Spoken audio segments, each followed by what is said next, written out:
Hi, I'm the Gadget Guru, Andy Parr, and you're watching thevog.net. I'm standing here at Volusia Motorsports in New Smyrna Beach, Florida, and here with me is Don, otherwise known as DSJR70.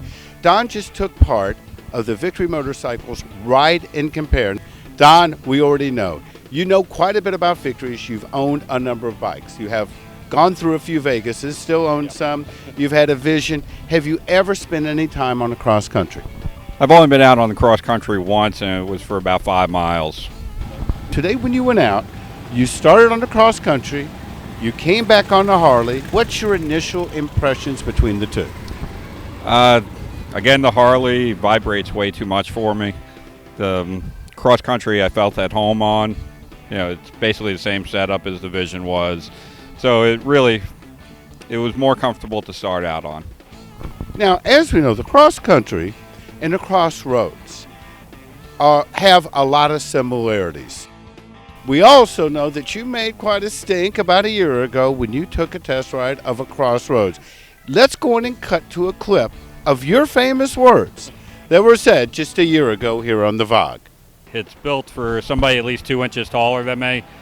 For a touring bike, I shouldn't be in a constant leaning position. Didn't really like the gauges. They look cool, but for a touring bike, they need to be a little bit easier to read and cycle through all the different options on there. The other thing I didn't like about it was the kickstand.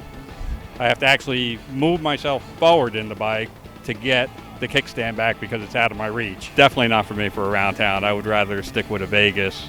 Bike is definitely not for me. Bike is definitely not for me. Bike is definitely not for me.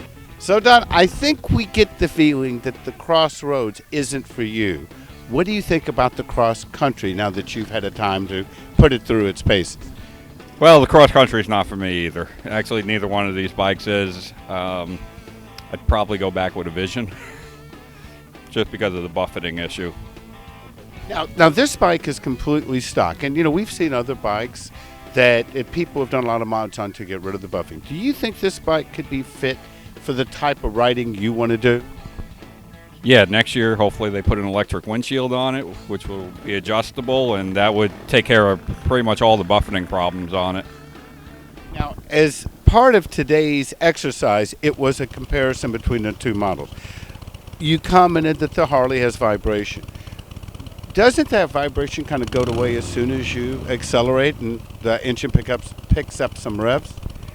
Yesterday on the Dyna, yes. On this one, no. It stayed vibrating the whole way through the power band. How did that one do in wind protection? Actually, a little bit better than the cross country. But we still had some buffeting. I mean, neither one of them was really all that bad, but you still had some buffeting on them. The Victory actually fits me better because of the big floorboards. I got really big feet, so... But I did like on the Harley the cruise control and the audio setup. It looks like it's made for the bike and not just added on to the bike. The saddlebags on the Harley are a pain to open and close. I didn't really like that. I'd rather just flip them open and get my stuff out and close them again.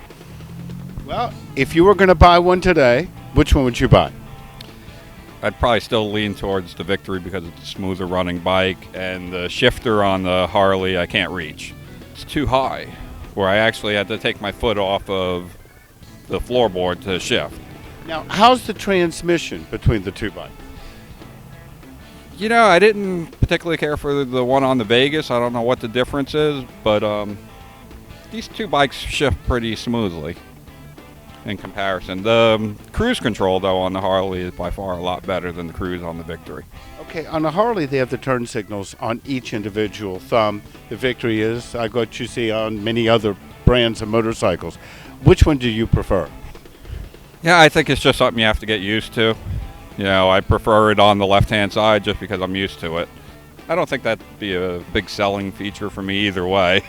Are there any other observations that you'd like to comment on at this time? Yeah, they need to move the horn someplace else on the Harley because it just vibrates against my knee, and my leg ended up falling asleep on the bike.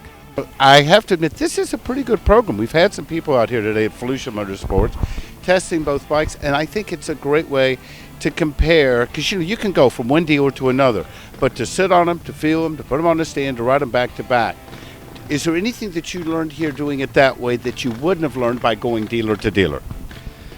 Well, I think having the instant on, going from one bike to another bike is really helpful instead of riding another 20 miles to go to a Harley dealer or a Victory dealer to try to test ride a different bike. Do you think this is a program, as we were told previously, this is a pilot test program? Do you think this is a program that should go nation or worldwide? For Victory, yeah, I think they have a really good product and it compares well against it, and I believe the price is less. Okay. Well, Don, as always, I want to thank you for joining us.